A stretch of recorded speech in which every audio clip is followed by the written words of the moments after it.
नमस्कार, आप देख रहे हैं मेडिकल माइक और मैं हूं आपके साथ सन्नी प्रियदर्शी।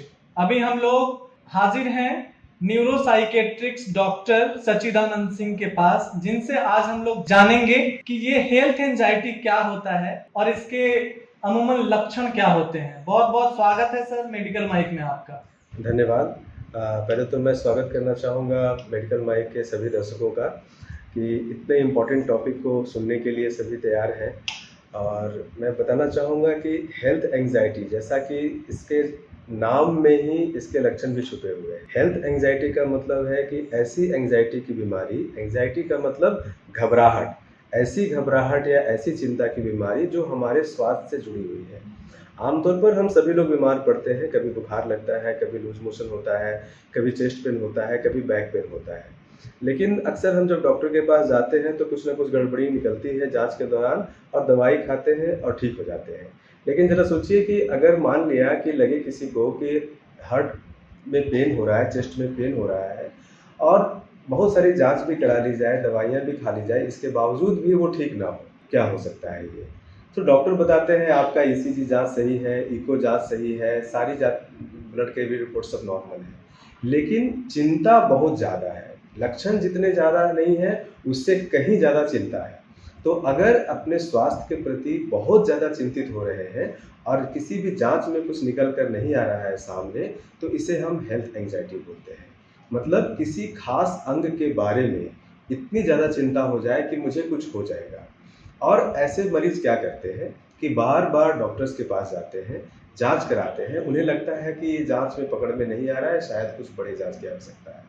फिर क्या करते हैं, वहाँ भी अगर कुछ पकड़ में नहीं आता है तो वो डॉक्टर बदल देते हैं, फिर दूसरे डॉक्टर के पास जाते हैं, वहाँ से तीसरे के पास, फिर और जांच, फिर और जांच और फिर और जांच। इसे हम लोग मेडिकल टर्म में डॉक्टर शॉपिंग बोलते हैं। मतलब कि वो एक जगह से दूसरे जगह डॉक्टर के पास जाते हैं और बीमारी कुछ नहीं निकलती है, और जितनी ज़्यादा बीमारी नहीं निकलती है उतनी ही उनकी बेचैनी और डर भी बढ़ता चला जाता है कि मुझे कहीं और कोई बड़ी गंभीर बीमारी है। इसी बीमारी को हेल्थ एंजाइटी। सर, युवाओं में जो है हेल्थ एंजाइटी की समस्या काफी ज्यादा देखने को मिल रही है, तो इसके लक्षण क्या हो सकते हैं? ये समस्या क्यों इतनी तेजी से बढ़ रही है? पहली बात तो ये कि युवाओं में ये प्रॉब्लम पहले से भी थी, लेकिन इधर खास करके कोविड के बाद से कुछ ज़्यादा ही हो रही है। ऐसा इसलिए है क्योंकि अभी हाल फिलहाल में पिछले 1-2 सालों में हमने देखा कि कई सारे, कुछ चाहे वो सेलिब्रिटीज़ हो, टीवी एक्टर हो या आसपास के बड़े डॉक्टर्स हों या कोई बड़े और व्यक्ति हैं, तो उनके बारे में भी पेपर में या मीडिया में न्यूज़ आता रहता है कि उनकी हार्ट अटैक से मृत्यु हुई। वो बहुत ही फिट रहते थे, जिम जाते थे, अच्छा डाइट प्लान फॉलो करते थे, इसके बावजूद भी उनकी डेथ हो गई, स्पेशली कार्डियक अरेस्ट के चलते। तो लोग कोरिलेट करना शुरू कर देते हैं कि मैं भी तो उसी उम्र का हूँ, मैं भी तो ऐसा लाइफस्टाइल जीता हूँ, कहीं मुझे भी तो नहीं हो जाएगा। और हल्की सी भी समस्या अगर हुई, एक हल्की सी चुभन हुई चेस्ट में या लगा कि थोड़ी सी धड़कन बढ़ गई, तो उसमें लोग क्या करते हैं, गूगल पे ढूंढना शुरू कर देते हैं कि ये क्या है, ये क्यों हो रहा है। तो जब आप गूगल पे ढूंढेंगे किसी भी एक लक्षण को, सपोज धड़कन बढ़ जाने को इंग्लिश में पाल्पिटेशन बोलते हैं, आप एक गूगल पे टाइप कीजिए काउजेज ऑफ पाल्पिटेशन, उसमें छोटी छोटी समस्याओं के साथ साथ में आपको कार्डियक अरेस्ट तक आएगा। डरा हुआ मन उस डरे हुए शब्द को जल्दी पकड़, इसलिए वो वहां पे जाकर रुक जाता है कि कहीं ये कार्डियक अरेस्ट तो नहीं है, कहीं मुझे कार्डियक अरेस्ट तो नहीं हो रहा है, कहीं मुझे एंजाइना तो के लक्षण तो नहीं है। और उसके बाद फिर वो गूगल और गूगल और गूगल और फिर बार बार डर को आप अपने अंदर समाते जाते हैं। ठीक है, और इसके वजह से क्या होता है कि चेस्ट पेन हो जाता है, उसके बाद में धड़कन बढ़ने लग जाती है, उसके बाद पसीने आने लग जाते हैं। कई पेशेंट तो ऐसा भी बताते हैं, बिल्कुल हार्ट अटैक के पैटर्न में दर्द होता है कि इधर दर्द जाता है और हाथ में भी दर्द जाता है, हाथ पैर कंपन हो जाता है, नींद नहीं आने लग जाती है और दिन रात चिंता में डूबे कि मुझे कुछ हो जाएगा, मुझे कुछ हो जाएगा, मुझे कुछ। वो लोग अकेले रहने से भी परहेज करते हैं कि अगर मुझे अकेले में कुछ हो गया तो मैं क्या करूँ। अगर कोई साथ में है तो फिर भी थोड़ा ठीक लगेगा, अगर अकेले हैं तब तो बिल्कुल ही परेशान हो जाएंगे।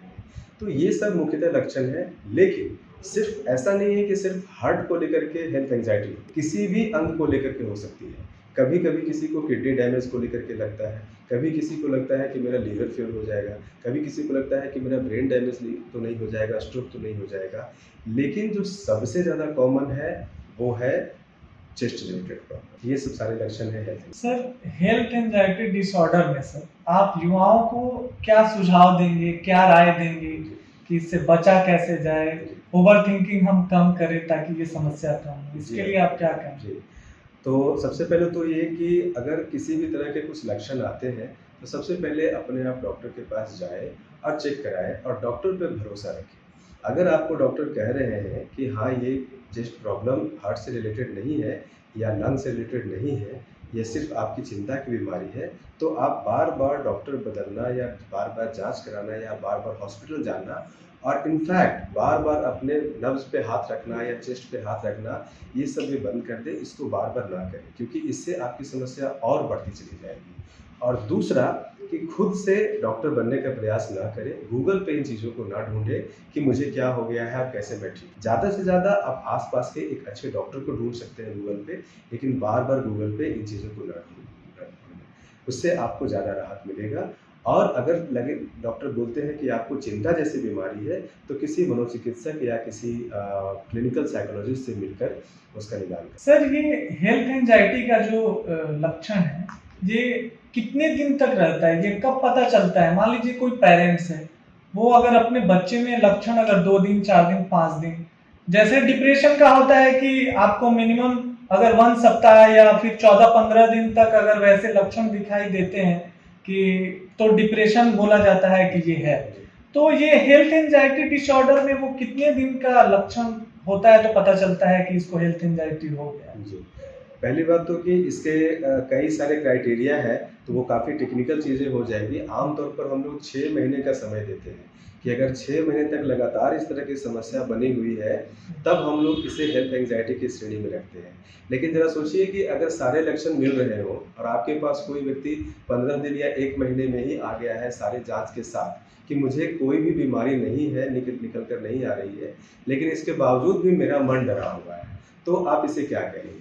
तो उस स्थिति में भी हमें हेल्थ एंग्जाइटी NOS करके डायग्नोज करते हैं और वहाँ पे भी हम हेल्थ एंग्जाइटी को मान करके ही चलते हैं और उसी के आधार पर इलाज भी करते हैं। मेडिकल माइंड में जुड़ने के लिए सर आपका बहुत बहुत धन्यवाद। धन्यवाद।